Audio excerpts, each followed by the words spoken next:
বাড়িতেই যদি কোনো রকম ঘি, মাখন, বাটার, কাস্টার্ড পাউডার ছাড়া এই ধরনের নরম তুলতুলে খাস্তা একেবারে সন্দেশের মতো বিস্কিটগুলো তোমরাও তৈরি করতে চাও, তাহলে কিন্তু অবশ্যই আজকের রেসিপিটা দেখতে হবে বন্ধুরা। তো সত্যি বলছি বন্ধুরা, বাড়িতে থাকা সামান্য উপকরণ দিয়ে তোমরাও কিন্তু এই ধরনের নামি দামি দোকানের মতো এরকম খাস্তা মুচমুচে বিস্কিটগুলো খুব সহজে শুধুমাত্র 10 মিনিটেই তৈরি করে নিতে পারবে। আর এই বিস্কুটগুলো এতটাই সুস্বাদু হয়, সত্যি খেতে কিন্তু সন্দেশের মতো মনে হয়। তাই একবার কিন্তু রেসিপিটা অবশ্যই ট্রাই করো। আর আমার আজকের বিস্কুটের রেসিপিটা যদি ভালো লাগে তাহলে কিন্তু প্লিজ ভিডিওটা শেয়ার করার জন্য অনুরোধ রইল। তো বন্ধুরা, প্রথমে কিন্তু আমি এখানে নিয়ে নিচ্ছি 3 চামচের মতো ঘি। তো যেহেতু আমি ঘি ব্যবহার করছি বন্ধুরা, আর তোমরা চাইলে এখানে কিন্তু ঘিটা ব্যবহার না করে এই যে কাপ, এই কাপ দিয়ে পুরো 1 কাপ সাদা তেলও ব্যবহার করতে পারো, তাহলে কিন্তু বিস্কুটটা সেম হবে। তো এখানে আমি ঘি দিয়েছি, আর তোমরা কিন্তু এখানে অবশ্যই কিন্তু সাদা তেলটাকে দিয়ে দেবে বন্ধুরা। তারপর কিন্তু যেহেতু আমি 2 কাপ ময়দার বিস্কিট তৈরি করব, তাই এখানে আমি 1 কাপ গুঁড়ো চিনি দিয়েছি, আর তোমরা কিন্তু এর মধ্যে 1 কাপ সাদা তেল দেবে ঘিয়ের বদলে। তো এবারে কিন্তু চিনিটাকে আর ঘিটাকে খুব ভালো করে ফেটিয়ে নিতে হবে বন্ধুরা। তো কিছুটা সময় ধরে এটাকে আমি ফেটিয়ে নিচ্ছি।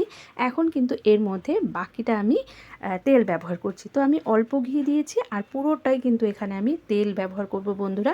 আবারও বলে দিচ্ছি, তোমরা চাইলে কিন্তু কোনো রকম ঘি ব্যবহার না করে পুরোটাই কিন্তু সাদা তেল, যেটা রিফাইন তেল, কোনো রকম ফ্লেভার ছাড়া নর্মাল যে রিফাইন তেল সেটাকেই ব্যবহার করতে পারো। তো বন্ধুরা, এবারে কিন্তু তেল আর চিনিটাকে খুব ভালো করে মিক্স করে নিতে হবে। এতটাই একটু সময় ধরে এটাকে ফেটিয়ে নিতে হবে যাতে এইটা একদম ক্রিমের মতো একটা হয়ে যায়, সেই পর্যায় পর্যন্ত কিন্তু একটু ফেটিয়ে নিতে হবে বন্ধুরা। তাহলেই কিন্তু বিস্কুটটা নরম তুলতুলে খাস্তা হবে, যাতে খেতে একেবারেই সন্দেশের মতো মনে হয়। তো এবারে কিন্তু আমি কিছু সময় ধরে এটাকে ফেটিয়ে নিয়েছিলাম। এবারে কিন্তু বন্ধুরা আমি 2টো এলাচ সামান্য সেটাকে একটু গুঁড়ো করে নিয়েছি, সেই এলাচটাকে কিন্তু এর মধ্যে দিয়ে দিচ্ছি। এতে কিন্তু সুন্দর একটা ফ্লেভার আসে। এবারে এর মধ্যে আমি দিয়ে দিচ্ছি 2 কাপ ময়দা। তোমরা চাইলে কিন্তু এখানে আটা দিয়েও করতে পারো। এরপর আমি 2 কাপ ময়দার জন্য আমি কিন্তু এখানে নিচ্ছি হাফ কাপ বেসন। তো বেসনটা অবশ্যই ব্যবহার করবে, তাহলে কিন্তু এই বিস্কিটটা খেতে অনেক বেশি সুস্বাদু হয়। তো এবারে এর মধ্যে দিয়ে দিচ্ছি হাফ কাপ বেসন, আর ঠিক সেই বেসনের অর্ধেক পরিমাণ কিন্তু এখানে আমি সুজি ব্যবহার করেছি। তো সুজি কিন্তু এখানে একদমই সামান্য 2 চামচের মতো সুজি আমি এখানে দিয়েছি। এবার কিন্তু সমস্ত উপকরণগুলোকে খুব ভালো করে হাত দিয়ে একটু চটকে চটকে মেখে নিতে হবে, যাতে সমস্ত উপকরণগুলো খুব ভালোভাবে একসাথে মিক্স হয়ে যায়। এবার বন্ধুরা, আমি কিন্তু সেই কাপ দিয়ে আবারও হাফ কাপের থেকে আরেকটু কম তেল নিয়েছি। এটা কিন্তু একদম নর্মাল যে সাদা তেল, যাতে কোনো রকম ফ্লেভার না থাকে। তো রিফাইন তেল আমি এখানে ব্যবহার করেছি। এখানে কিন্তু অল্প অল্প রিফাইন তেল দিয়েই কিন্তু এই পুরো ডোটাকে তৈরি করে নিতে হবে। তো বন্ধুরা, এখানে কিন্তু কোনো রকম দুধ বা জলের ব্যবহার একদমই করবে না, তাহলে কিন্তু বিস্কুটটা একদমই ভালো হবে না। তো যদি তোমাদের কাছে মনে হয় যে ডোটা একটু শক্ত আছে, সেক্ষেত্রে কিন্তু তোমরা এখানে তেল বা ঘিয়ের ব্যবহারই করবে। তো এবারে কিন্তু আমার কিন্তু ডোটা একটা ফোমে চলে এসেছে। তো দেখো, ডোটা কিন্তু রেডি হয়ে গেছে। এবারে এটাকে একটু ঢাকা দিয়ে 10 মিনিটের জন্য রেখে দিচ্ছি। এইদিকে আমি কিন্তু চুলার মধ্যে একটা কড়াই বসিয়ে দিয়েছি। তো এখানে তারপর একটা স্ট্যান্ড দিয়ে দিচ্ছি। এবারে কড়াইটা বসিয়ে একটা ঢাকা দিয়ে আমি এটাকে লো ফ্লেমে প্রিহিট হতে রাখছি।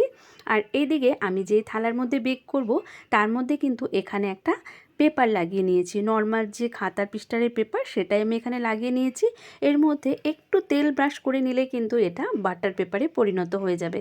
তো তোমাদের কাছে যদি বাটার পেপার থাকে, সেক্ষেত্রে কিন্তু সেটাও তোমরা ব্যবহার করতে পারবে।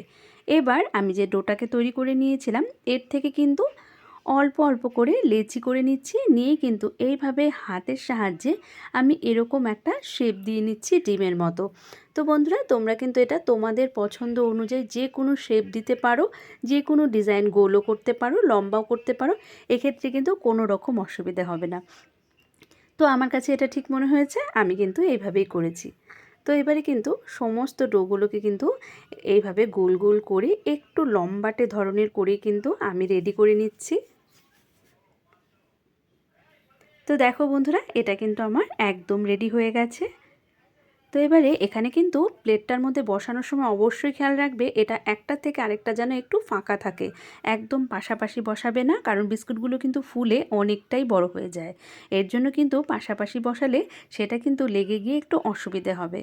আর এখানে দেখো বন্ধুরা, এখানে আমি একটা এই ধরনের একটা আইসক্রিমের যে স্টিক সেটা নিয়েছি, এটা দিয়ে আমি এখানে একটা ডিজাইন করে দিচ্ছি। এতে কিন্তু বিস্কিটগুলো দেখতে অনেক বেশি সুন্দর দেখাবে। তো তোমরা কিন্তু চাইলে একটা চাকু বা চামচ দিয়ে কিন্তু যে কোনো ধরনের ডিজাইন করে নিতে পারো। তো আমার কাছে এইভাবেই ডিজাইনটা ভালো লেগেছে, তাই আমি এই ধরনেরই ডিজাইন করে নিয়েছি। তো বন্ধুরা, এবারে কিন্তু আমার বিস্কিটগুলো একদম রেডি হয়ে গেছে। এখন কিন্তু আমি যে কড়াইটা বসিয়েছিলাম তার মধ্যে বিস্কিটের থালাটাকে বসিয়ে ঢাকা দিয়ে দিব। আর এই বিস্কিটটা কিন্তু 15 মিনিটের মতো বেক করলেই কিন্তু খুব সুন্দরভাবে একদম মিডিয়াম ফ্লেমে বেক করতে হবে, খুব সুন্দরভাবে বিস্কিটগুলো তৈরি হয়ে যায়। এদিকে বাকি বিস্কিটগুলো কিন্তু আমি রেডি করে নিচ্ছি। তো এবার ফিরে এলাম 15 মিনিট পর।